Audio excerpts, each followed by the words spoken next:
શું પત્નીના ત્રાસથી પતિનો આપઘાત? રાણીપ પોલીસે કરી પત્નીની ધરપકડ. અમદાવાદના રાણીપ વિસ્તારમાં આપઘાત કેસમાં નવો વળાંક. 22 માર્ચે દશરથભાઈ દેસાઈએ આપઘાત કરતા પહેલા વિડીયો બનાવી પત્ની પર ગંભીર આક્ષેપ કર્યા. વિડીયોમાં પત્ની ભગવતી દેસાઈ સહિત કેટલાક લોકોના નામ લઈ ત્રાસ અને અનૈતિક સંબંધોની વાત. પોલીસની પ્રાથમિક તપાસમાં પણ પત્નીના આડા સંબંધોની વિગતો સામે આવી. ઘટના બાદ ફરાર થયેલી ભગવતી દેસાઈને રાણીપ બસ ડેપો વિસ્તારમાંથી ઝડપી પાડવામાં આવી. મૃતકના પરિવારજનોનો આક્ષેપ, અત્યાર સુધી કમાયેલા પૈસા પત્નીએ વેડફી નાખ્યા અને 25 લાખ રૂપિયાનો હિસાબ પણ મળ્યો નથી.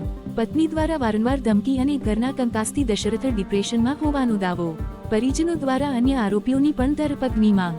હાલ રાણીપ પોલીસે પત્નીની ધરપકડ કરી વધુ તપાસ તારીખ 22 માર્ચ 2026ના રોજ અહીંયા રાણીપ પોલીસ સ્ટેશનમાં આઈપીસી બીએનએસ કલમ 108 મુજબનો ગુનો દાખલ કર્યો, જેમાં મરણ જનાર છે દશરથભાઈ દેસાઈ. તેઓએ પોતે સુસાઇડ નોટ અને વિડીયો મારફતે જાણ કરેલું પોતાની પત્ની છે ભગવતીબેન, જેઓના ઇલીગલ રિલેશનના કારણે પોતે આત્મહત્યા કરી. આ ગુનાની તપાસ ગુનો દાખલ કરી અત્રે પોસ્ટમાં તપાસ કરવામાં આવી.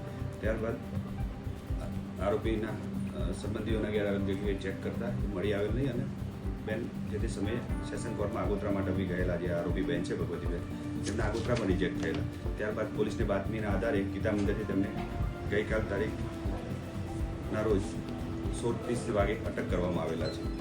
જે આરોપી બેન છે ભગવતીબેન, એ ગુનો બન્યા ત્યારથી અત્યાર સુધી ક્યાં ક્યાં રોકાણ, કોની સાથે સંપર્કમાં હતા અને આ ગુનો બને એમાં સોસાયટીના અન્ય માણસો સાથે સંકળાયેલા હોવાનું પણ એમના મરણ જનારે આક્ષેપ કરે છે. એ બાબતની પણ તપાસ કરવામાં આવશે. પુરાવા તરીકે આરોપી ફરિયાદી પક્ષે જે રજૂ કરેલા ટેકનિકલ એમને એવિડન્સ રજૂ કરે છે એના પણ પોલીસે કબજે કરેલ છે અને આરોપીનો મોબાઈલ કબજે કરીને એને પણ એફએસએલથી કરેલા પુરાવા સાથે મેચ કરી અને ટેકનિકલ અન્ય લોકો સાથે સંપર્ક છે કે નહીં એ બાબતની તપાસ છે પોલીસ દ્વારા કરવામાં આવી છે અને એમાં બેનને અન્ય વ્યક્તિઓ જોડે સંબંધ હોવાનું પ્રાથમિક જણાઈ આવેલ છે.